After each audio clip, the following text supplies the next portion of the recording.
Hello বন্ধুরা, আমি সুস্মিতা। নতুন একটি ব্লগে তোমাদের আবার স্বাগত জানাই। আশা করি তোমরা সবাই ভালো আছো। কড়াইটা আমি বসিয়ে নিলাম, এটা গরম হোক। আর ততক্ষণে আমি ডিম সেদ্ধটা বসিয়ে দিই। ডিম সেদ্ধটা 3টে ডিম নিয়ে যাই, কারণ একটা আমার, একটা আমার হাজব্যান্ডের, আর একটা বাপি। মা ডিম খান না, আর মেয়েকে স্কুলে দেওয়া যাবে না, আমাকে ওদের ভেজ টিফিন দিতে হবে, নন ভেজ কিছু দেওয়া চলবে না স্কুলের টিফিনে। একটুখানি নুন দিয়ে দিলাম যাতে খোসা ছাড়াতে, আমি শুনেছি যে সেদ্ধর সময় একটু নুন দিলে খোসা ছাড়াতে সুবিধা হয়। কড়াইটা গরম হয়ে গেছে, একটু তেল দিয়ে দিলাম। এবার দিয়ে দেবো একটু পাঁচফোড়ন, কালো জিরেও দেওয়া যায়। আমি একটু আলু চচ্চড়ি আর রুটি করে দেবো মেয়েকে টিফিনে, আর হাজব্যান্ডকেও ওটাই দেবো, আর আমাদের টিফিনে ওটাই থাকবে আজকে। তো যাই হোক, আমি আলুগুলো দিয়ে দিলাম, তারপর দিয়ে দিলাম 4টে কাঁচা লঙ্কা। একটু ঝাল ঝাল হলে মন্দ হয় না। তো একটু নেড়ে চেড়ে নিলাম, জানো তো, এটা একটুখানি ভাজা ভাজা হলে তারপরে গিয়ে আমরা জল দেবো। তো টমেটো ছিল না আজকে, টমেটোটা দিতে পারিনি, টমেটোটা দিলে একটু ভালো লাগে। পরিমাণ মতো নুন দিয়ে দিলাম, একটু হলুদ দিয়ে দিলাম। সাদা আলুর চচ্চড়িটা মানে বাটি চচ্চড়ি যেটা হয়, সেটা আবার আমার মেয়ে খুব একটা পছন্দ করে না, তো ওই জন্য এইভাবেই করি।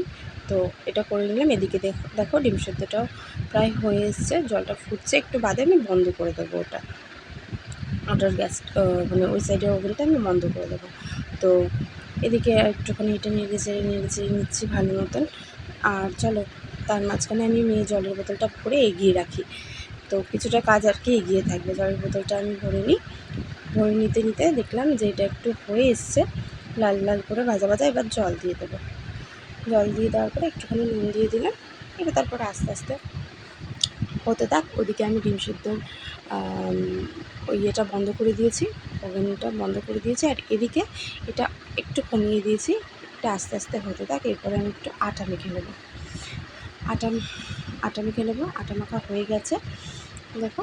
আটা মাখার পর আমি যতগুলো রুটি হবে আমি গোলাগুলো করে নিয়েছি, আর বাদবাকি আটাটা আমি ফ্রিজে তুলে দিয়েছি।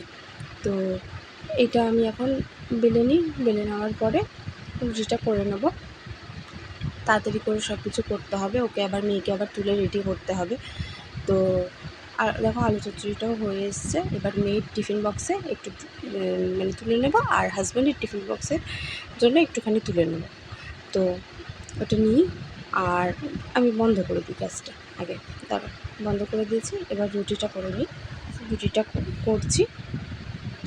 তোমরা সবাই ফুলকো ফুলকো রুটি করতে পারো? দেখো আমার রুটিগুলো কিন্তু বেশ এরকম ফুলকো ফুলকোই হয়, আমি পারি করতে।